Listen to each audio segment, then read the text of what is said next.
Hi everybody, Woody Rini here, head coach at liberatedmillionaire.com, life coach, social activist, and all the above. And today I've got this amazing sales pitch for you. It is a pitch on how to handle the racial equity crisis in America to bring massive profit and joy to your business, whatever type of business you are. If you own a business or a partner in a business or even management or involved in a business, this video can help you understand how to leverage this situation to not just make your company stronger, but also to make way more money and be way happier. So yes, this is a video about race relations in America. But no, this is not going to be a lecture, some moral authority, some telling you how you need to do better or do something right.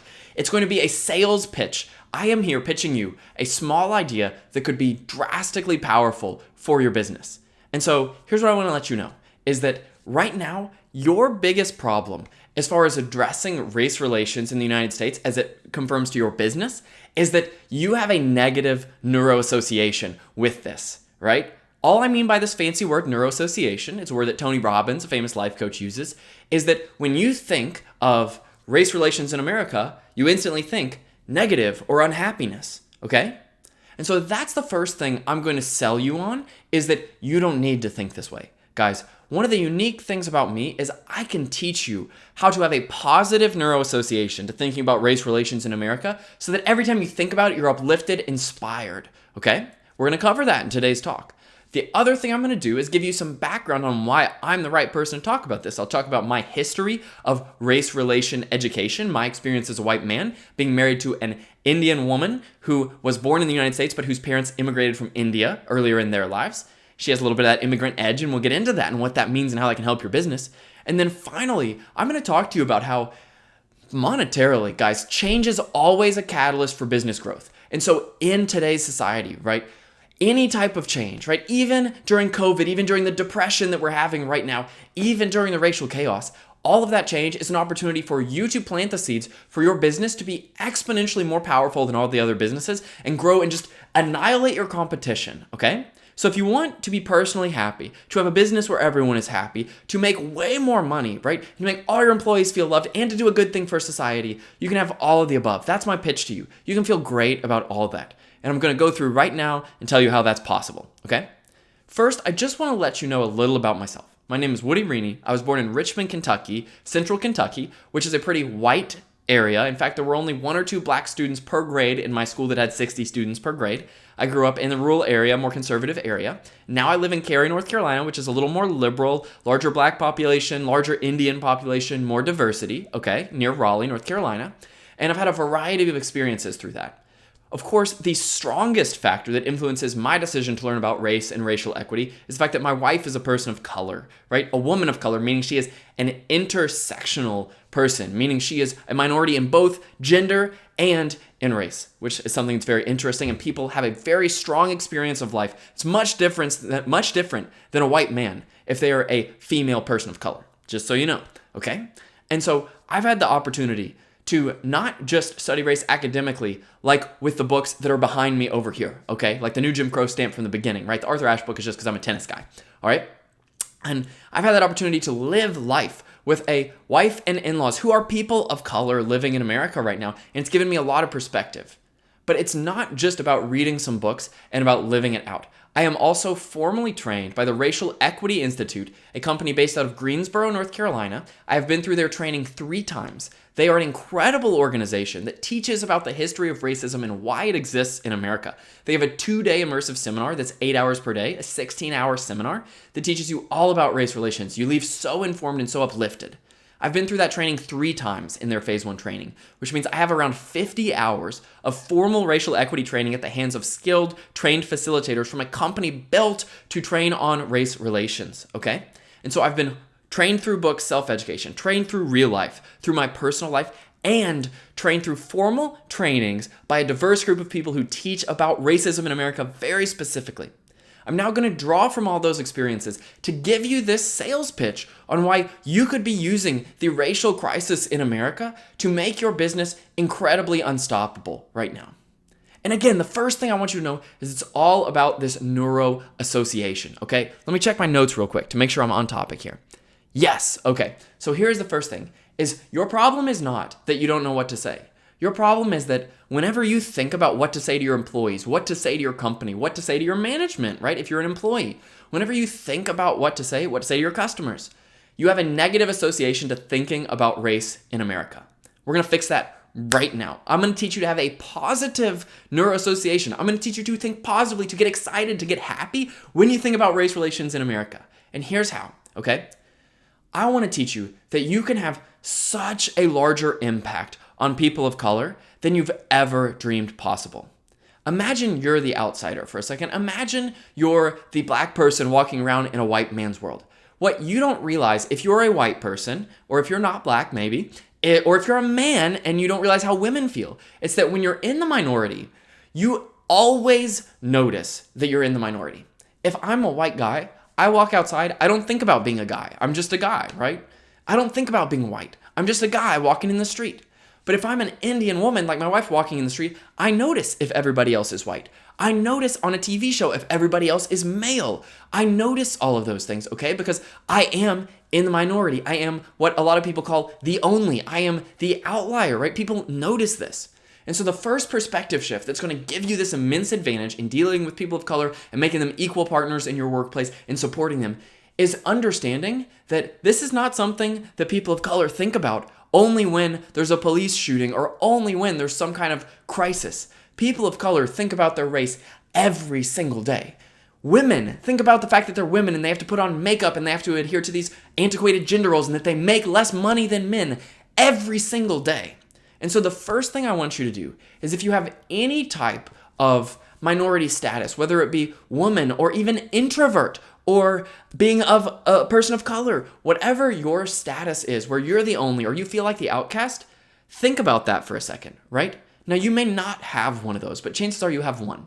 And I am not saying that being an introvert like I am is equivalent to being a black person in America. No. What I'm saying is you can get an inkling of what it's like. Let's say you're a white male, but you're an introvert like me, and so you like to be alone and you get frustrated because all these people want you to go to meetings and want you to be extroverted, and it's an extroverted person's world, right? But you just want to hang out and do your own thing, okay? Maybe you're feeling 1/1000th of what a black person feels walking down the street right now in America. But the point is, the thing I'm trying to enlighten you about is that these people are always thinking about it, which means they're experiencing horrible pain because white people won't talk about it. Imagine you're that one person of color in the workplace, and even though you're working so hard to make diversity conversations and and give people the benefit of the doubt, people just keep ignoring you, or they keep saying it's all in your head, or they keep saying, well, it's important, but we just can't think about that right now. Imagine the devastation you would feel. As a psychologist, I know that, in fact, what makes people the most upset is not being oppressively opposed, is not being consciously opposed, it's actually being blocked out, okay? Did you know psychologically that people are more likely to get upset when they tell somebody else something good, something personal, and the other person doesn't respond, than when something bad happens to them and they tell somebody about that? What that means is that every time you have an employee who is a person of color or minority, female, whatever it is, whatever part of role, LGBTQ, whatever it is, when you have someone who's one of the outliers, one of the only, every time that they try to talk about their topic, their feeling of onlyness, and you are too scared to talk about it, you're crushing them, okay? And the flip side of that is, this is the positive, is that if you simply start to acknowledge these things, you will instantly have massive credibility and an uplifting effect on the people of color, the minorities, the LGBTQ, right? The whatever person who is in that minority group in your life, okay? Instantly. This is the thing you're missing out on. This is the thing that's causing you to miss out on your business opportunities, is that you're not aware that simply by being willing to talk about race, even if you say the wrong thing, even if you say the embarrassing thing, even if you're not as well informed as you'd like to be, if you're simply willing to be humble and acknowledge that this thing called racism exists and talk about it, suddenly all of the people who are in that more vulnerable scenario will love to talk about you. They will love their workplace. They will sing to the high heavens about their workplace. They will be astonishingly happy, astonishingly with undying loyalty for you. And you could have a massive competitive advantage in your business because they're going to build this up, right? They're going to be so excited. They're going to talk to other people. You know what they're going to do? If you have a minority female person in your business, like my wife, and you make one good statement, if you just care and make a statement on racial equity, even if it's just internally to your company, what that's going to do is cause people like my wife to go and tell all their friends. They're going to sing from the heavens. They're going to tell their colleagues. They're going to tell their friends. They're going to tell their family. They're going to tell everyone on Facebook. They're going to tell everyone they know that they're at a workplace where they're respected and loved. Instantly, your business's credibility goes up. Instantly, your business's ability to acquire customers goes up. Instantly, everything about your business, their culture, everything goes up. Instantly, that employee's productivity goes up by hundreds of percents. I'm not kidding when I say that if you treat somebody with that kind of loyalty and respect, if you acknowledge their plight, they're going to be 300% more effective. They're going to be 3 times as effective. I'm not kidding you, right? Because they're not going to have to go worry. They're not going to have to be stressed. They're not going to be distracted. The other thing is that people of color are often the best workers. Actually, they're often the strongest workers. They're often the people who are out there with that edge, with that intensity.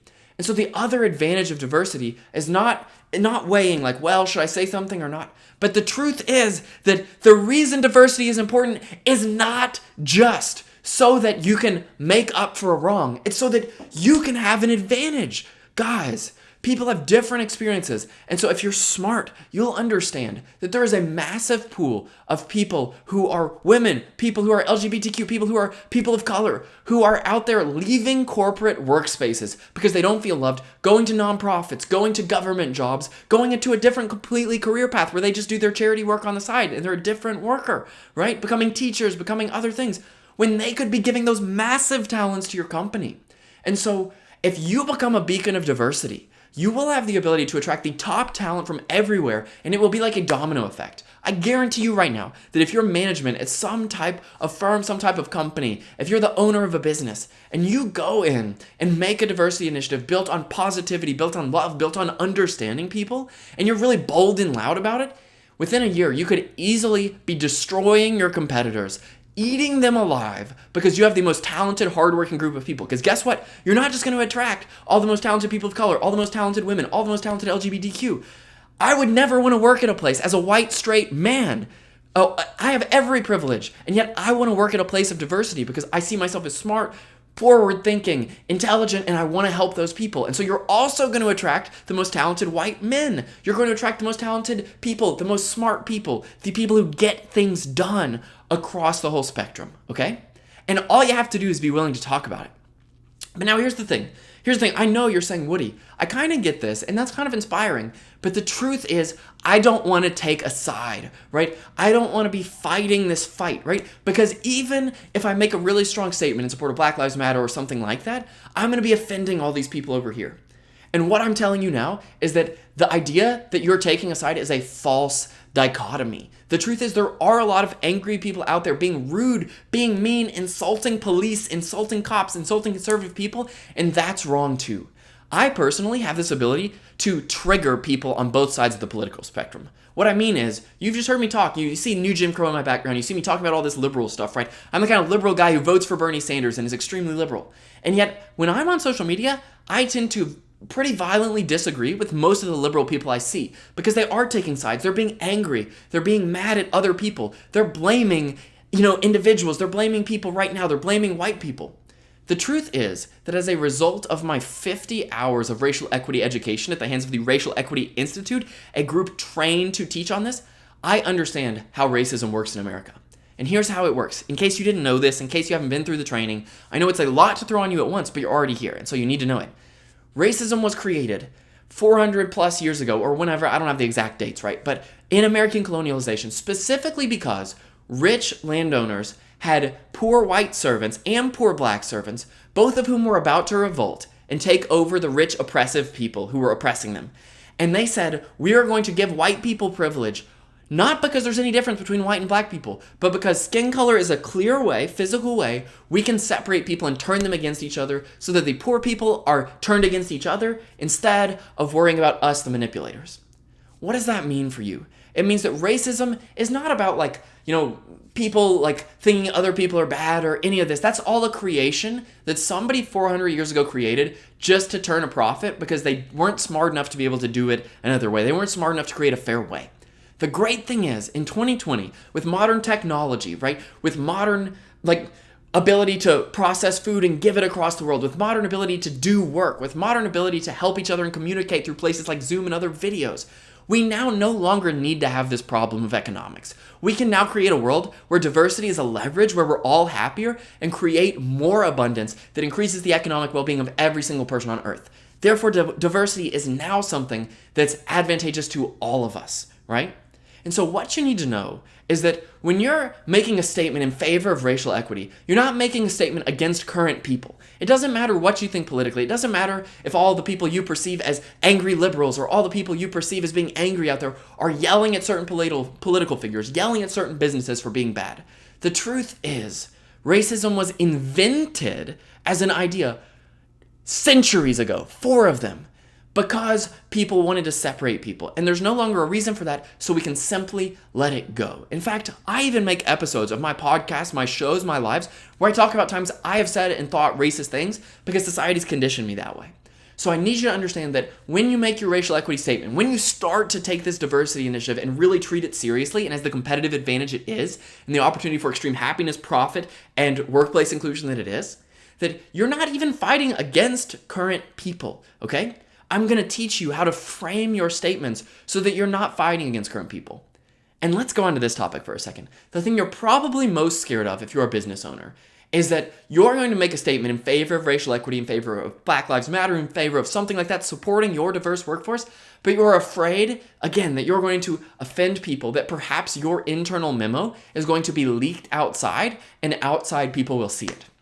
And my message to you is, good. That's exactly what you should hope for. I'm going to teach you a skill right now that almost nobody has, but I have it, and I train people on it. And it's the ability to give indirect encouragement and compliments. What do I mean by that? Well, have you ever had someone compliment you? Let's say that you're talking to me right now, and you come up to me and you're like, Woody, that was a great video. That was awesome. I might puff up a little bit. I might feel good. I might feel excited that you care about me or that you said something good, and so I'd feel pretty nice. But have you ever gotten the word that somebody else complimented you from someone else? What I mean is, let's say you're talking to your friend Joe, and you're talking to Joe, and you're like, hey, this Woody Rini guy, he's really nice, he's really smart, he's really friendly, he's really compassionate, he's really helpful. I just love his stuff, okay? And you say that with no ulterior motive, you just say it. And then a week later, 2 weeks later, a month later, Joe and I are talking, and Joe goes, hey, Woody, did you know that John Doe said, you are the best teacher on racial equity? You did this amazing video, and you inspired him so much, and you changed his life, all right? I would feel so good at that compliment. Because when you receive a compliment, a word of encouragement that wasn't even directly intended for you, you know it's not flattery. You know it's not puffing people up. You know that it's genuine. And then you feel more amazing than ever. Isn't that true? Have you ever heard through the grapevine that somebody was complimenting you? Isn't that the best feeling in the world? And similarly, have you ever heard through the grapevine that somebody was insulting you? Isn't that way worse than if they said it to your face? What I'm going to teach you right now is the idea that if you make an internal racial equity statement to your employees, you can phrase it and word it in a way so that when it inevitably leaks, the people who it's being leaked to see it as this beautiful, genuine thing, and they're so encouraged by it, okay? So how would you do this in your company, right? You may need to hire me on and have me consult you a little bit on this, but the basics are that you would make this statement and you'd make it from this positive place, right? You'd say something like, we believe racism is simply a legacy of a 400-year-ago decision that was made economically that is no longer necessary because of the fact that we now have modern technology, modern social abilities, and we've advanced so far as humans. Think about where we were 400 years ago, right? There were no cars, there were no phones, there were no internet, there were no iPhones, there were no computers, there was no anything, right? And so imagine, right, where we are now. And so make your racial equity statement, but don't make it something like, yeah, we hate all conservatives. We hate all people who don't believe in Black Lives Matter. We hate police officers. No. Like, police officers are doing a great job. Conservative people can still be good people, right? Like, it's not about that. It's not about fighting somebody. This idea that there is a fight is a false dichotomy created by those people 400 years ago who put white people against black people because they were both poor, and instead of the poor people uniting to defeat the manipulators, they wanted these poor poor people to stay separate. And that's exactly what they achieved. And so if you think you're too scared that your racial equity statement is going to leak, that it's going to go out into the world and that someone's going to be upset, what that means is that you still have that false dichotomy in your head that you must hate half of people in the world, which is just dumb, right? Why would you want to hate half the people in the world? People are good people. Everyone is a good person on the inside. Sometimes people just do dumb things, but 99.9% of people are good people, right? And so you put that in your statement. You put, we believe 99% of people are good people. We believe that racism is a huge issue, not because current people are all evil, but because in the past, some decisions were made that still affect America today. We are extremely anti that. We are going to do everything we can to support diversity. We're going to talk about race, and we're going to understand the plight of people of color, LGBTQ, right? Women, all these other minority groups, right? We're going to talk about this. We're going to be open about it.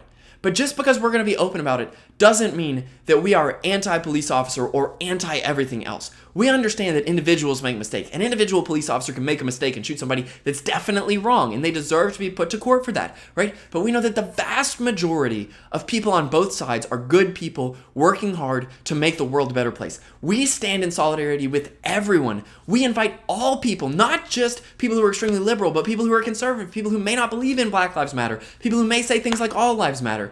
Even if we think that's misguided, or even if we don't necessarily agree with that, we invite them to still be our clients, to still talk with us, to still engage with us, because we know, right? We know that racism is an old legacy issue, and that all people have a role, right? We don't want to be mad at half the world. We want to be excited to talk about both sides of the spectrum, and we want to bring people together because we know that's the only way there's a solution. Imagine if your internal statement looked like that.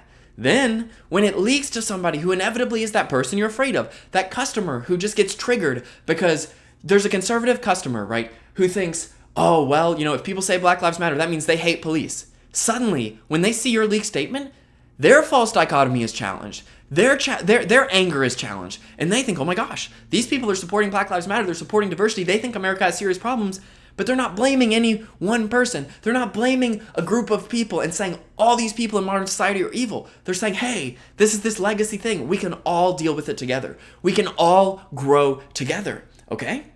And if you notice, this is a message. When I'm giving you this, I'm watching, and if liberal people watch this, they might be triggered at me saying that, right? Because I have liberal people in my social circles who are on Facebook posting angry things about how all police officers are bad or all this stuff, right? Truth is, this is all just a desire to be loved and heard. And so what I'm telling you is not just that you need to make a racial equity statement in your business or handle that. What I'm telling you from an abstract higher level perspective is that if you simply use this skill of making everyone heard, you will solve both sides of the problem, right? Suddenly, all your diverse people who are actually heard and appreciated and listened to and buffed up, they're going to be your undyingly loyal people to a level you couldn't imagine, right? I'm not kidding you when I want to reiterate that in 1 year from watching this video, if you took this advice and took these initiatives, you could have, in a year, you could have more diverse people in your workplace. You could have a stronger company. You could have a stronger firm. You could have a stronger whatever you are, and be so much more powerful. You could be vastly out-earning your competitors because you have the smartest, best of the best. Because guess what? Good people are for social change and social justice, right? Your good workers tend to be the same people who are for diversity and social justice.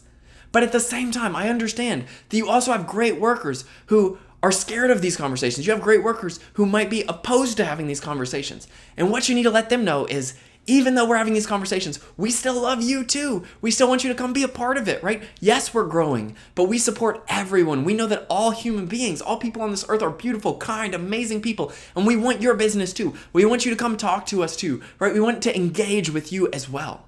And so when you use that technique that I can really teach you, and I just have taught you, of creating your internal statements so that even when seen externally by the people you're afraid of, even then, they're going to have a positive effect, right? And so maybe that solved that problem for you. That's my sales pitch to you of why you should do it. Is number one, you're vastly underrating the loyalty you'll get from your diverse workforce. Vastly. Because you need to understand that the whole world is afraid to talk about racial justice issues. The whole world has this thing called a negative Neuro Association, where when they think about racial justice issues, they get sad.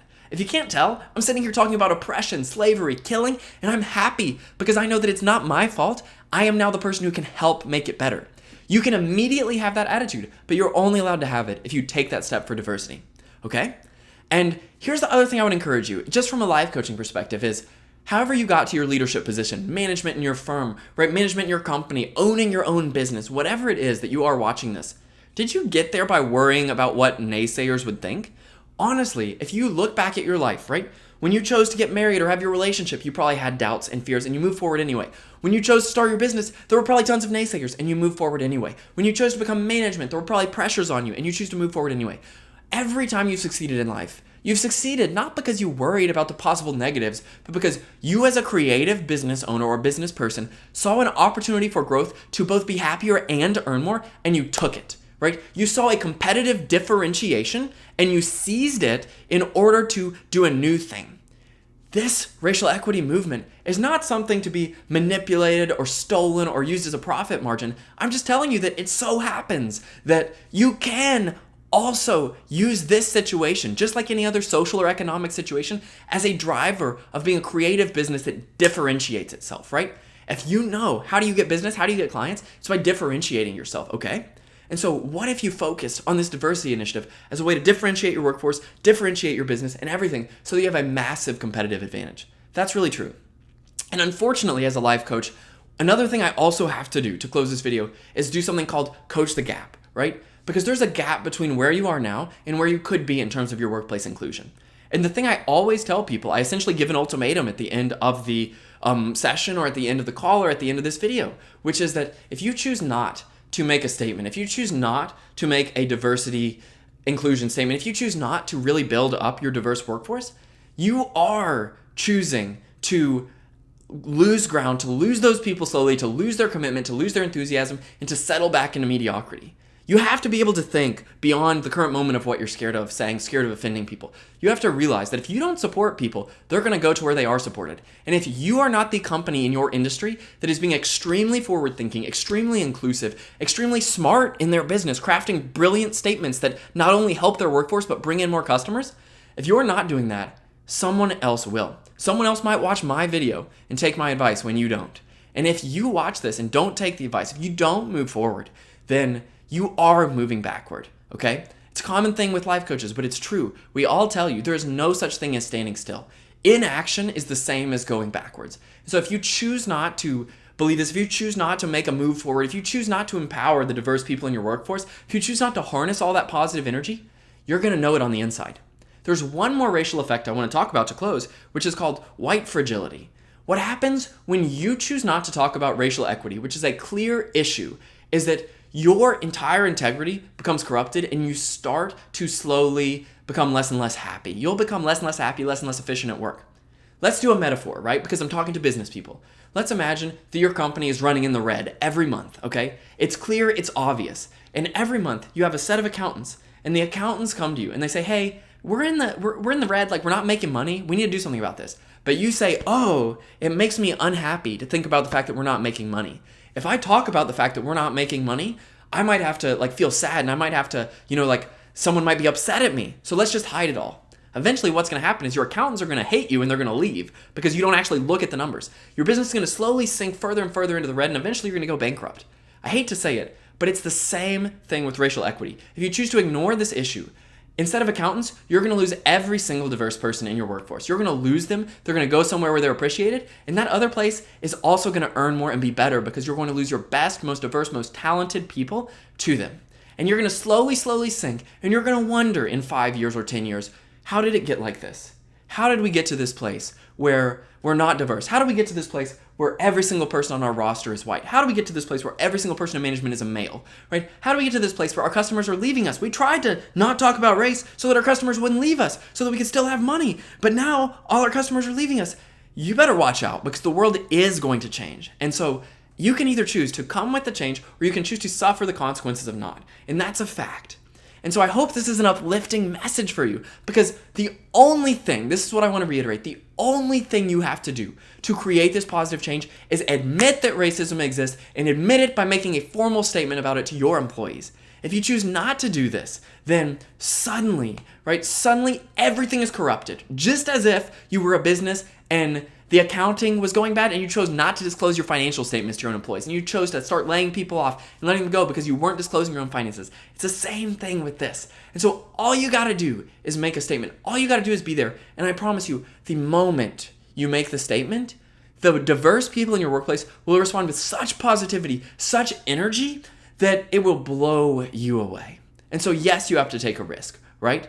But the only risk here is, do you want to risk a little bit of your current self-esteem, your own ego, in order to have an incredibly successful company, make tons of money, have an amazing workplace, feel totally happy on the inside, and do amazing things with your whole company's culture? Do you want to risk a little bit of your ego for that? Or do you want to keep your ego and watch everything you love and cherish slowly die, watch all your diverse workforce leave? It's as simple as making the commitment. There's nothing you need to worry about how to do it. I can teach you that. There's nothing you need to worry about what the right thing to say is. There's no right thing to say except I'm here for you. There's no right thing to say except I love you, I see your plight, it is real, okay? And if you say those words, then that's the magic words, right? The moment you acknowledge someone else's experience as real, suddenly everything changes. It's not about whether you're capable of doing it right, whether you're capable of crafting the right statement. You are, because the right statement is racism exists, we are here for you, I will listen to your voice and support you and let you be the leader as we move forward. You say those magic words, and I promise you, you'll learn way more than you ever thought possible. You'll have amazing corporate culture. Your company will go up and up and up, and you'll be happy forever. You don't say those words, it's going to cost you missing out on all that. So guys, there's the video. I hope this made it clearer to you why it's such a huge business advantage. And if you want to work more with me, you can just contact me. I'll leave my email, but it's just woody@liberatedmillionaire.com, okay? And I'm happy to come in and do some informal trainings, just do some sessions and whatever you want, leadership consulting, group talking, right? A speech, whatever it is. I'm happy to share this energy and this attitude with your company. Imagine that could be the competitive differentiation for you, right? You could bring both sides together. Here I am, a white, straight, Christian guy who has all of society's advantage, preaching this message of diversity. I have the ability to speak not just to the people of color, but it's actually been statistically shown, as crazy as this is, that diversity initiatives are far more successful when a white male person who is in leadership supports it. And so you may say, well, I'm nervous, but the truth is, if you're the white male in leadership, which you probably are because most leaders in the world are still white males, then you have the ability to make the change. And you can bring me in, and it's not that I'm a white guy and so I'm smarter or better. It's that you may need help talking to the other white people in your company rather than people of color. Your people of color are going to get it like this. Your women are going to get it faster than the men, right? Your LGBTQ folks are going to get it way faster than the heterosexual people. But you may need someone like me who can bridge that gap and bring both on board. Chances are there are other racial inclusivity firms you can hire who have women of color teaching amazing stuff. For example, New Jim Crow by Michelle Alexander is an amazing book written by a black woman that's brilliant. And you could send a copy of that book to all your employees. It's brilliant. It's a wonderful book, right? And in fact, it's actually a lot of advanced educations. People are forced to read that, right? Like my wife's an attorney. In law school, she was forced to read that book because it's part of her law education. And so you can bring a lot of people of color in to talk, but you may just need that one white guy voice saying the same thing to get your white folks on board too. I'm happy to be that voice. Just reach out to me at woody@liberatedmillionaire.com. Guys, I've had a blast talking to you. I genuinely am so excited because I love change. I love challenges because it means it's an opportunity to help. You will be stunned. You will be floored. You will start crying. You will regain all your happiness if you just take a step forward and be a part of this racial equity movement. I'm so excited to work with you. Reach out to me if you want to work more together, and I'd be happy to set something up, guys. Have a wonderful day and go out there, and I hope this really changed your mind. I hope now when you think about racism and racial equity, you have a positive Neuro Association. That's what it's all about. That's the trick. Don't buy into this false dichotomy. Don't buy into the fact that people are fighting against each other. It's all love. It's all happiness. It's all kindness. We can do it all together, both sides of the spectrum. Everybody, right? We can do it together, but we got to acknowledge what's real. I'll talk to you again later.